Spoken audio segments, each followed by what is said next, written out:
and it's hard for Trevor, because you're going, well, what did he call with pre-flop, and what is he firing out with? And it's a completely new wrinkle from Grummet. We haven't seen this club in his bag yet tonight, and it's perfect timing for him. Yeah, and you said, you know, he's clearly a player that does have different gears. He was very, very busy, very active early on, and now he's just being more of a sniper shot than a shotgun. It's like real focus. This is a moment to make a move, and it's working out for him. I'd describe myself as a pretty fearless player at this game. If I've got the cards, I'm going to commit my chips. He's definitely the player who seems to have the others off kilter a little bit. And while it goes well for Grummet, his chip lead is just going to grow. Yeah, and he's shut down the chat as well. He's stopped just announcing the hands and showing cards. I hope that's something he continues to do, because I just think, you know, no information is so frustrating when there's a player that keeps taking chips from you and you never really know what he's doing it with. Kind of like that guy who, when you play the three-card Monty, you know, he shows you this card, he shows you that card, and all of a sudden you realize he's been doing it on purpose. Yeah. Yeah, I think he was actually just doing it in a friendly, let's get this table going move, but now he's realized that this is a serious business.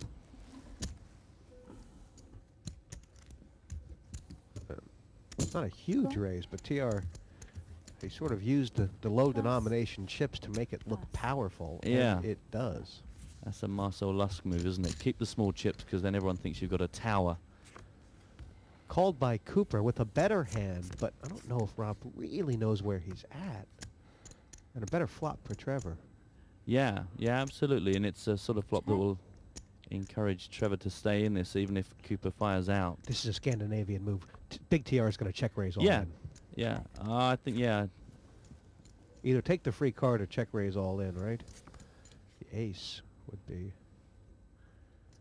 But has he now given up the pot? Check. Well, we've seen this before, haven't we? We saw a move where it got to check raise, and he didn't get the check raise, and then more danger cards come down. I don't think he'll fire out now unless he actually connects. 34,000 in the pot. Does he have to bet to win? And can he? Well, this is all about what he makes of Rob Cooper's play, isn't it? Because he knows he's only going to win this with a bet. 18,000. Oy, oy, oy.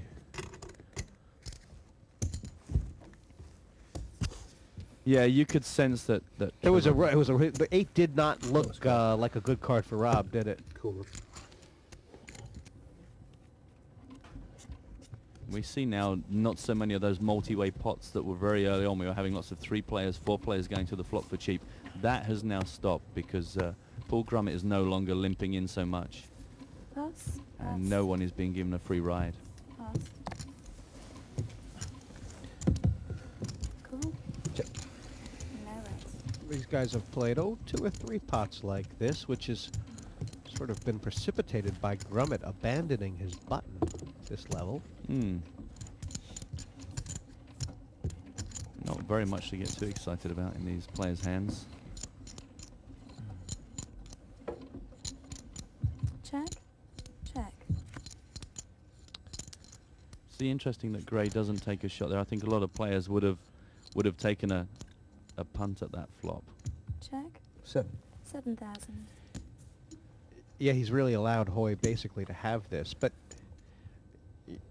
you can only guess that he's just not right now very interested. Oh my! Oh wow! Fantastic! Hello. Well, this is good. Yeah. Well, you know what? I'm so pleased he's done that. Yeah. I'm so pleased, because otherwise there's a pattern forming, and this blows that out of the water. Sure. I mean, Hoy is the most surprised guy at the table. Yeah. I mean, you could knock him off the chair with a feather. Yeah, no, I take my hat off there to Gray, because I didn't think he was about to pull this move out. He looked at his cards and he looked kind of weak, and then just surprised the life out of everybody. Not least of which Del Hoy, who is now going to see if he can squeeze something out of the self-employed gardener. I mean, no matter how long Dale Hoy looks at Gray, there's nobody in the world who doesn't think Gray. Everyone thinks Gray has somewhere between 3 aces and a 5-7. I mean, I don't know. I mean, it's like minimum 2 pair, right? Minimum. Absolutely. show me one. And that's the thing, is just Dale is just really desperate to know, what are you doing with this with? You've surprised me here. He's bluffing, Dale, but there's no way you're going to find out till you walk out of the room. Cheers. Did he show? He didn't show him, did he? No. That's fantastic. Tell you what, the gardener's got some game. Yeah, I love this. This is fantastic. It's just so nice to be surprised. I don't know. I didn't think you did. But and I said earlier on, you know, we've not seen any check raises, He's not a pair. and he needs to throw that out there at some point. Nice But this is great.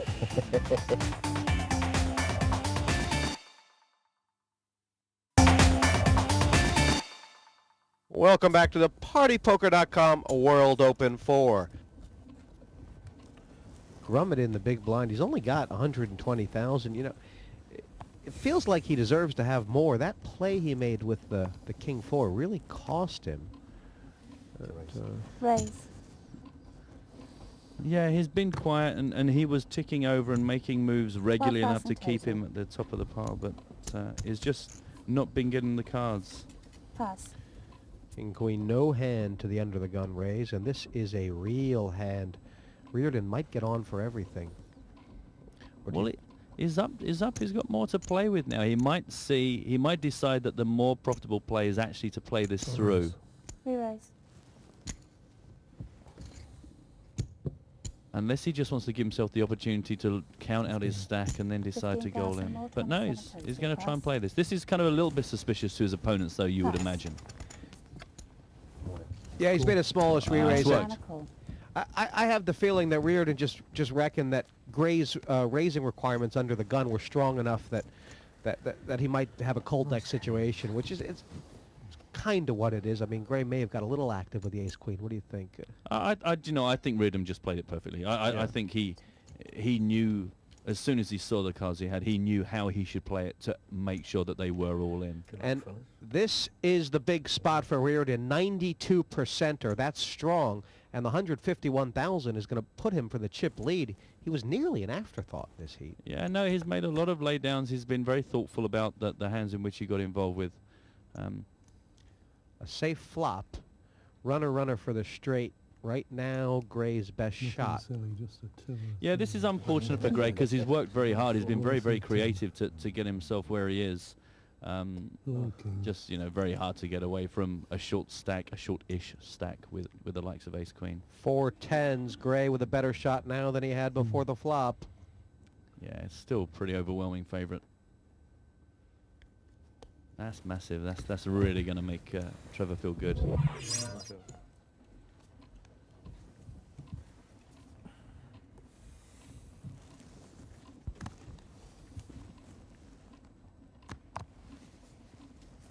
He gets a lot of kings, doesn't he? He just seems to pick up lots of these king 8, king 9, king 10 sort of hands. Well, kings are running Pass. hot. Kings are running hot tonight. Pass.